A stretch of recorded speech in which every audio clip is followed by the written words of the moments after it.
who have unselfishly served and who are currently serving in our armed services. I'd like to introduce BertWinzer1, Private First Class, United States Army. 10th December 1942 through 22 September 1945. And I'm going to read Bert's bio from our Veterans Recognition Program because I think it really tells you who Bert is. Bert was born 17 September 1922 in Emmaus. Bert, 94, and you're great for 94. He was born here in Emmaus. He attended grades 1 through 8 at the Lincoln Central School in Emmaus and graduated from Emmaus High School in 1940. Prior to entering the Army, he worked as a yarn winder for the jute mill at Gordon and Jordan Streets in Allentown, and for the Roy C. Wider gas station in Emmaus.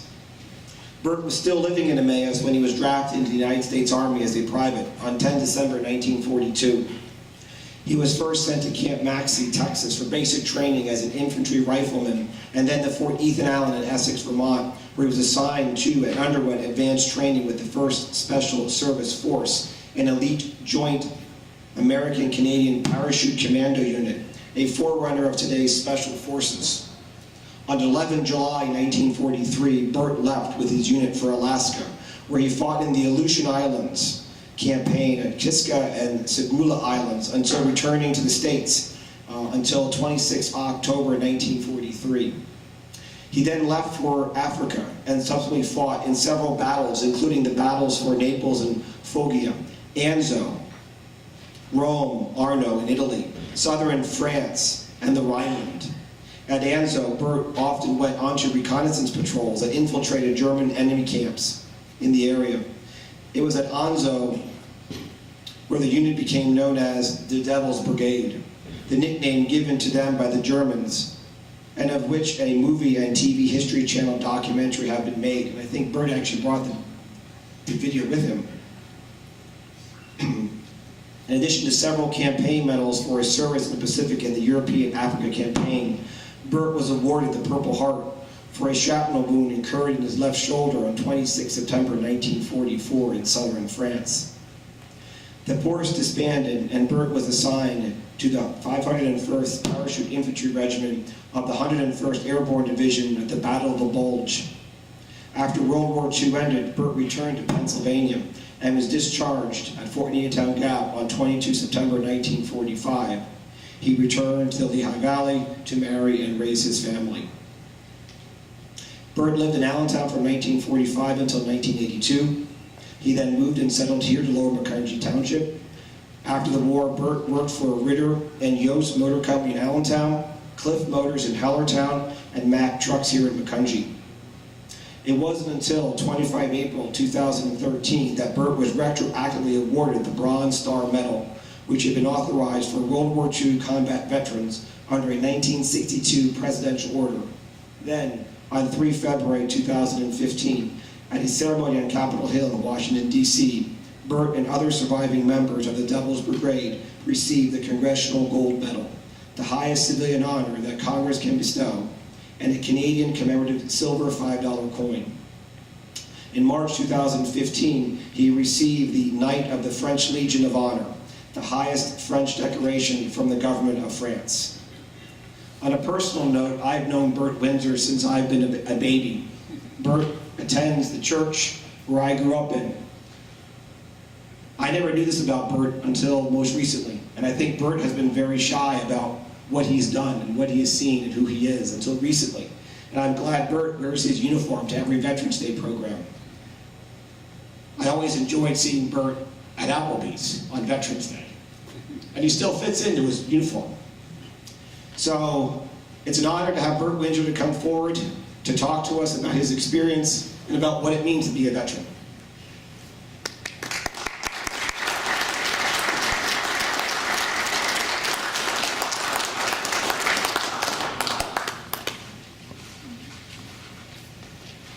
Good afternoon. Now that Charles gave my whole thing, I can sit down. It's cake time. to get a couple things off my chest right away. I am actually out of uniform. I can no longer get in my jump boots.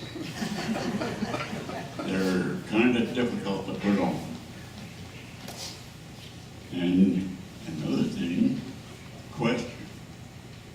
How many of you have opened the paper and saw your picture on the obituary page?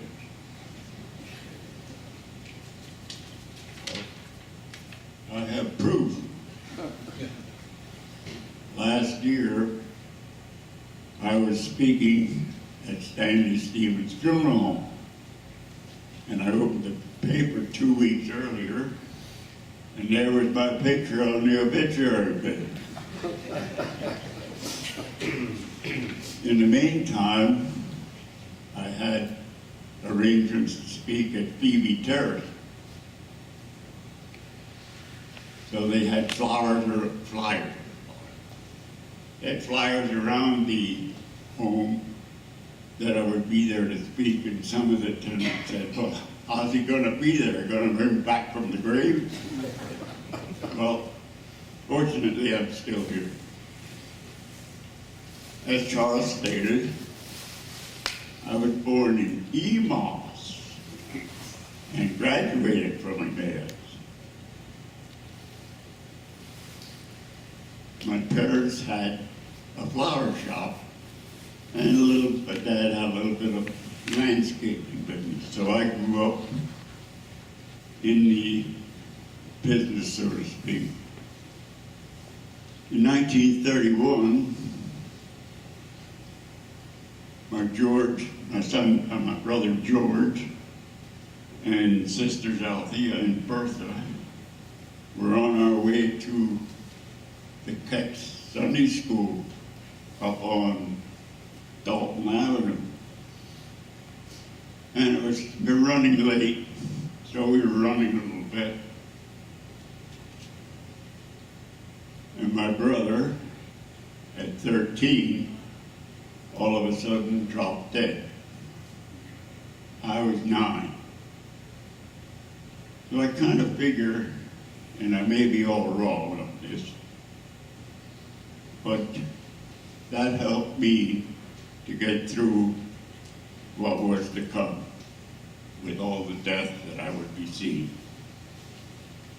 It may be my own thinking about that, but that's what happened.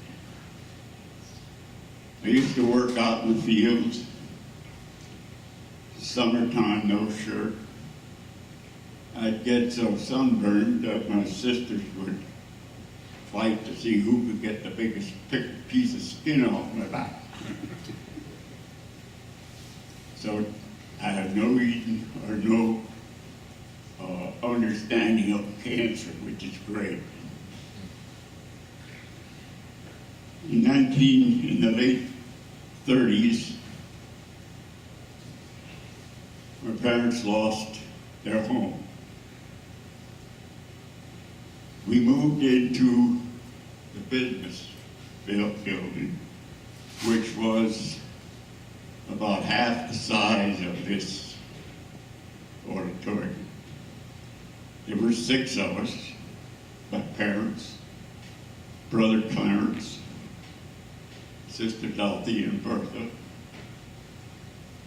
We used to have what they call Davenports. It's like a sofa that you pull out at night, make a bed out of. So my sister and I had to have these Davenports to sleep on.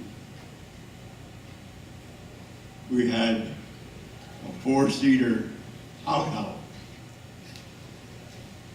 No bathroom, a little bit of kitchen, or sink in one area. My parents had the bed in the kitchen, stove, whatever.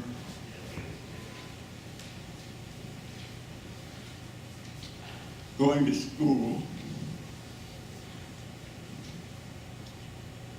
we never had what they call a snow day. We went to school whether it snowed, rained, sleet, or whatever.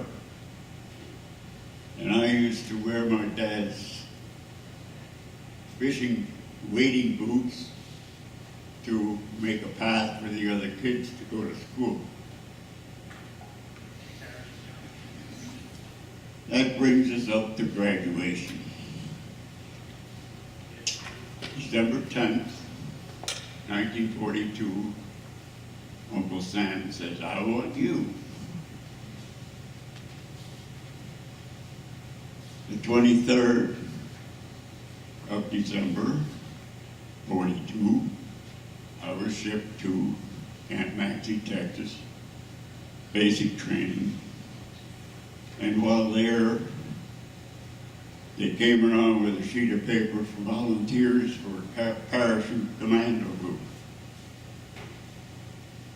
Well, just about the whole company signed up, but they only took 6 of us, sent us to the hospital, dental work, whatever. 5 of us passed. So in May of that year, we were shipped to Fort Ethan Allen in Vermont. The unit actually formed in Helena, Montana in July of 42. And they had their ski training, mountain training, and so forth in Montana. Well, when we joined in Vermont, we got into camp about midnight on a Sunday, Monday morning up early, out for a little bit of calisthenics and our jump training. Our jump training was a platform about 9 feet in the air with a wall. The wall had a hole in it. You go up. The command was stand up, hook up, and go. You jump into the sand pit. That was on a Monday. Tuesday afternoon, we were going out the door of a plane. My first chute opened, well, I was good shape. Second chute didn't. It's what they call a cigarette roll. It just followed. But from the ground, they knew who was jumping in what spot. So they yelled, "Windsor, go to your emergency." In the voice that you're hearing now. You could hear that thousands of feet in the air. So I pulled my emergency. Needless to say, I beat everybody else down. We had our training in Vermont then, amphibious on Lake Champlain. We went on 30-mile hikes with 50-pound of rocks on our back. And our camp commanding officer, Robert Fredericks, was out front with 50 pounds of rocks on his back. His theory was, if he couldn't do it, we didn't have to. So a guy like that you'd follow anywhere. From 40th and on, we shipped to California, Camp Stoneman. There we boarded one of Kaiser's Liberty ships.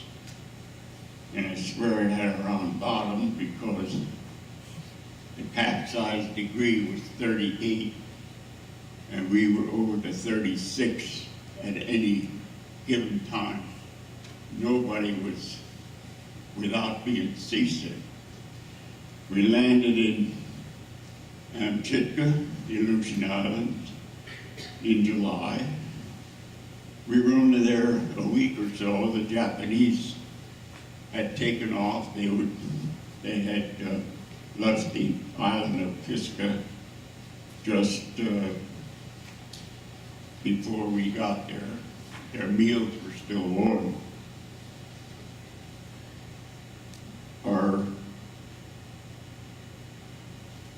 and our rubber boats were in, oh, there's a couple of, this is a picture of a troop ship. Those are the boats.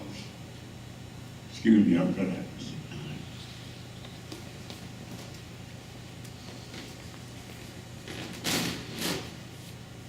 These old legs, they kind of give out after a while.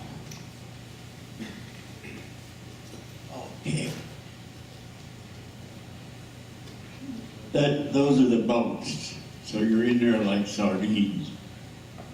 When we went into Kisco with our rubber rafts, they had them piled up in what they call LSTs. It's the landing ship tanks.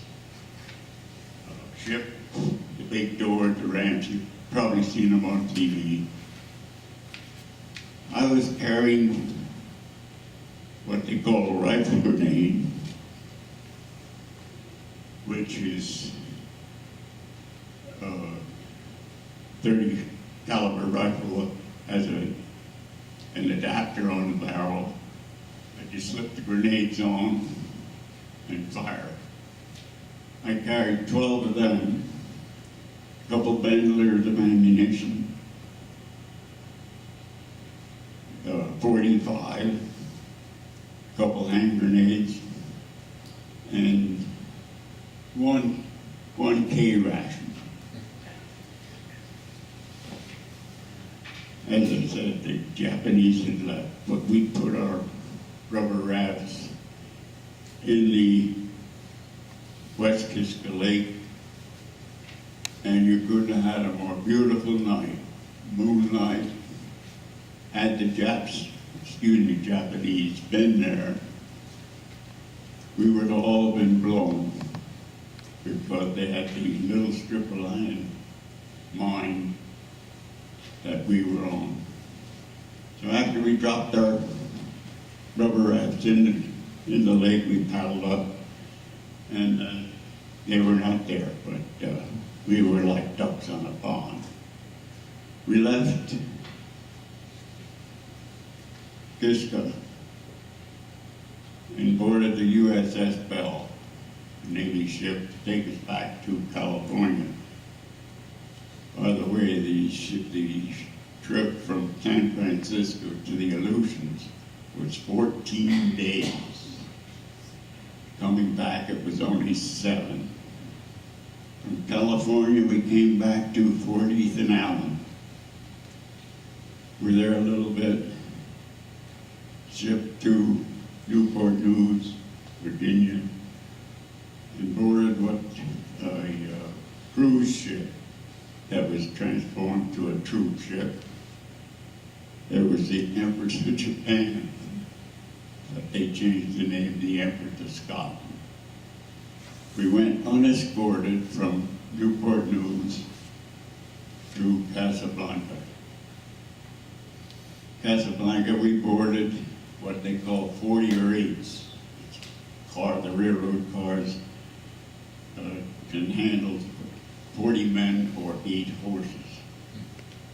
From Casablanca, we went on this train of 40-8s to Oran.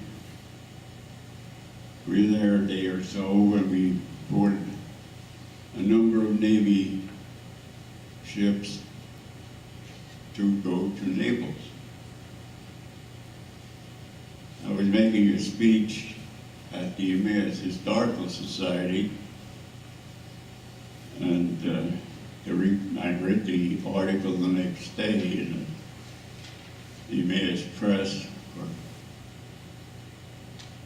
The reporter had us going from Oran, Africa, to Naples, Italy, by train. There's a little bit of water between the two. Landed in Naples and then took a couple little mountains, and then we ended up taking this mountain, which the movie is made about, La Defensa. It's a a 3,000-foot mountain. One side of it is a cliff. The British and the Americans lost 2,500 men trying to take that one mountain. We took it in 6 hours by throwing ropes up the cliff and climbing the cliff behind it.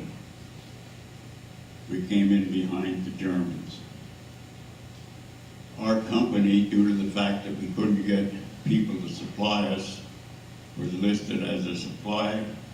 We carried water, ammunition, blankets, and whatever up the mountain. It took us about 6 hours to make the mountain to the top. Once we got up there, we turned around and came back with wounded, along with German prisoners. After we took the mountain, we took a couple other smaller mountains, all listed. We then were shipped to Anzio. You're on Anzio, 99 days with no way of taking a bath or a shower. We did a little water in the helmet and washed essential. Take our shirt off and scrape the collar because it was like leather. We used to use our combat knife.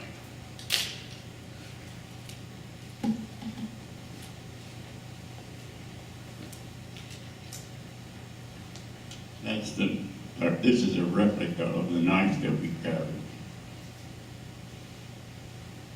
We used to shave. That's how sharp it.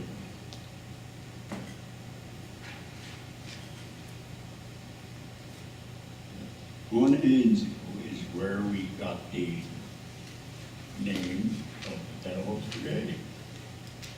Still there? Oh, okay. We would go through German lines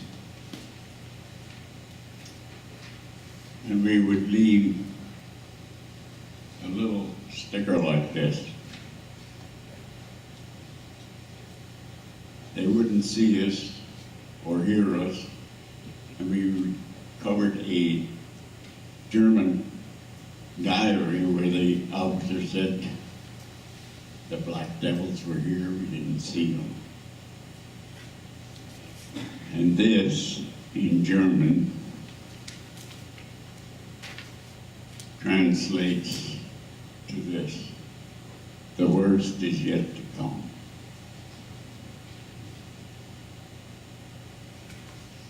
We were really known as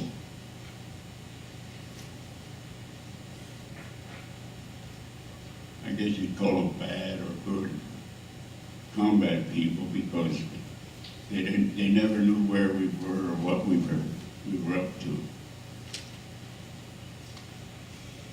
Go back a little bit here too. This is the movie, The Devil's Brigade, and it is 95% true. Our commanding officer was on the set when it was made.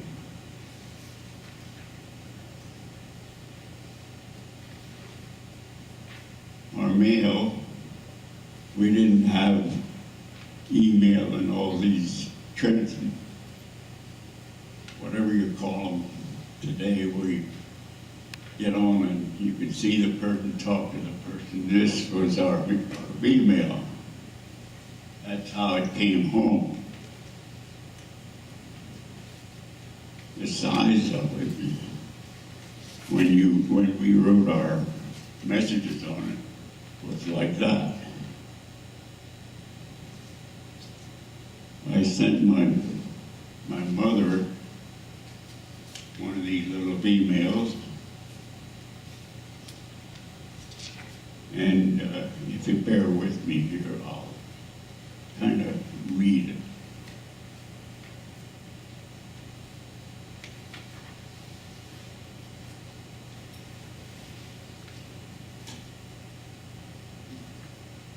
A poem. me mother, when me prayers were proudly said, who took me in my little bed and spanked me till my ass was red, me mother, who put me from my cozy cot and put me on an ice cold pot and made me pee if I could not, me mother. And when the morning light had come, and in my crib I cribbled something, oh, white, my tiny little bum, me mother, who would my hair so gently part and hug me gently till I fart. Me mother, who looked at me with eyebrows light and really had a king-size fat. When in my Sunday clothes, me shit, me mother. And when the bed did squeak, me raised my head to have a peep. Who yelled at me to go to sleep? Me father. Thanks for putting up with me. Well, it was on Anzio then that we left Anzio and made the invasion of southern France.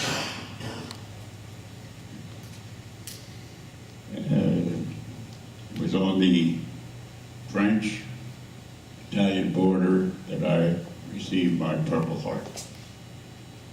And that was an international incident. There was German artillery fired from Italy into France, hit me an American, Canadian gave me first aid, and a Russian-American Jewish doctor operated. Up until last June, or June a year ago I should say, I had the shrapnel with me. It's the size of my thumbnail,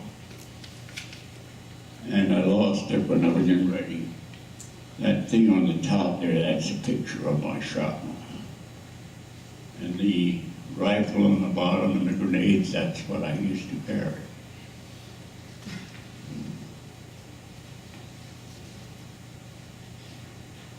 This gives you an idea of some of the weight we carried.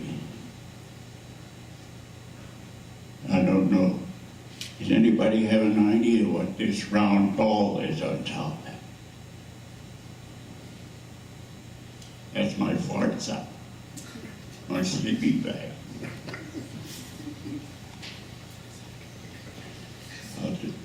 I'll let you in on a little secret. Don't ever get diarrhea if you're in a sleeping bag.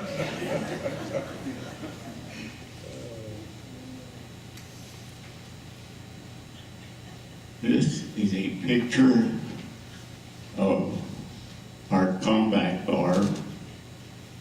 This was taken in Rome, June 4th, June 6th, I should say, 2 days after the Rome liberation. You never saw anything as far as publication, as far as our group was concerned. We weren't allowed to write home and say where we were, but there's always a way to do things if you just think a little bit. So we were in an area near with a artillery group, and they didn't have any restrictions. They could say where they were, what they were doing, so I gave my girlfriend's name to one of the guys and said, well, you write to her and say, hey, guess who I bumped into? So she got the information that I was in Europe.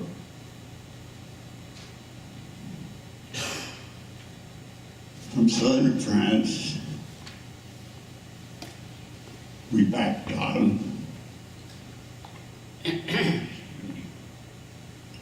And had a little bit of a rest. And then our group broke up. We could no longer get replacements. So those of us that were jumpers were sent to the 82nd Airborne and the 101st.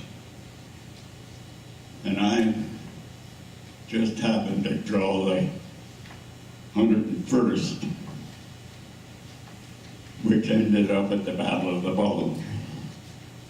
So I'm one of few that served in the battle along with the other mountains and so forth that we took.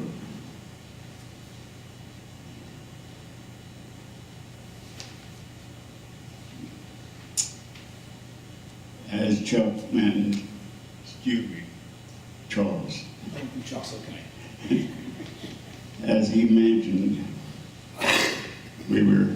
I was awarded the Bronze Star in July of 2013, and these are some of the other medals that we received. That little thing there, that's a picture of the shrapnel. We had the ceremony in, matter of fact, I almost didn't get to Washington. I got the invitation on a Wednesday, and the next day, Thursday, was the deadline to submit your name that you would be there. So I called Senator Toomey's office, and they emailed to the Speaker of the House, Bonner, and he said, he's okay, they're on the list, we'll see you tomorrow. We went down, beautiful ceremony. As we were going through the different rooms at the Capitol, Congressman Dent came and wanted to talk to me, congratulate me. And the morning call reporter was there also. And when we got off the bus, we were assigned a guide, and he was with us all day, showing us where to go, what to do, and so forth. And then Charlie asked the guide, "What's your schedule?" And he said, "I have to find out from his superior." So he called his superior, and his superior said, "Stick with him." So Charlie then gave my son, grandson, and I a private tour of the Capitol. That made us miss the bus back to the hotel. We came out, and the guy went over to the policeman on duty, and he said, "Hey, these guys need a ride." Well, a couple of minutes went by, and a police cruiser car pulls up, and here it was a canine group, and I got in the cruiser car, and my son, grandson, the guide, had to walk down to the bus. It was really an interesting day. And then a week later, we were called about the French Legion of Honor. This is the Congressional Medal. 3.5 ounces of bronze.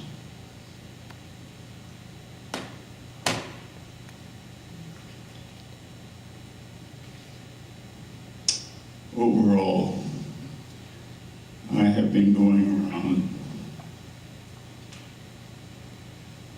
making speeches to schools and so forth.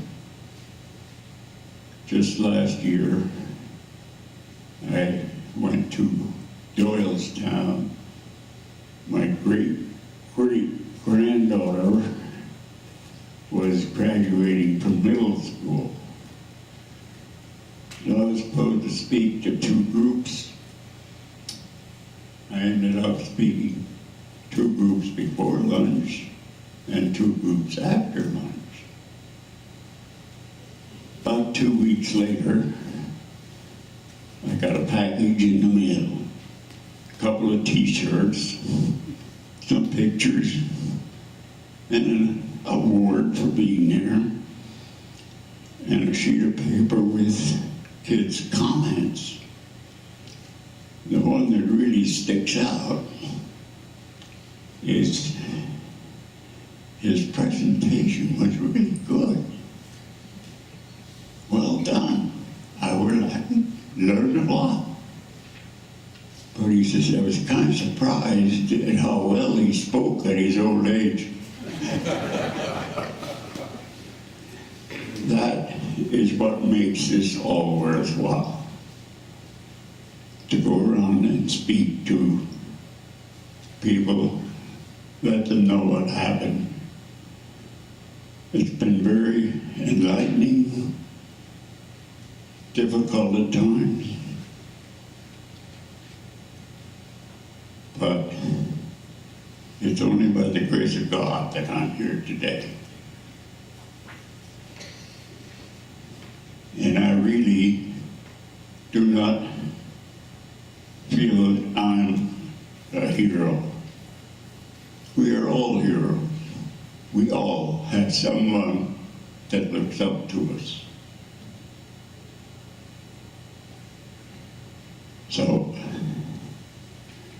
on that light note, I'll say thank you for having me, and God bless America.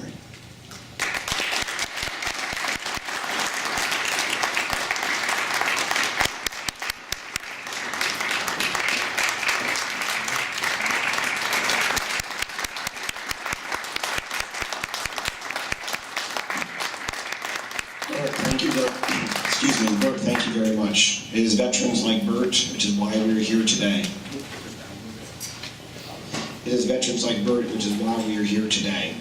It's important to hear these stories. As our World War II veterans fade away, and all we have is written history. Is that better? Is that better? As our World War II veterans fade away, all we have is history. We no longer hear the stories from our previous wars. We no longer hear the stories from our World War I veterans, from our Civil War veterans. And soon we will no longer be hearing the stories from our World War II veterans. So it's important that we continue to hear these stories and hear the heroics of what they did. I can't imagine being a service member myself, doing some of the things that our veterans were required to do, volunteered to do. And I always say back in the day. But it is true. So once again, Bert, thank you very much for sharing your story. Thank you very much for being a veteran.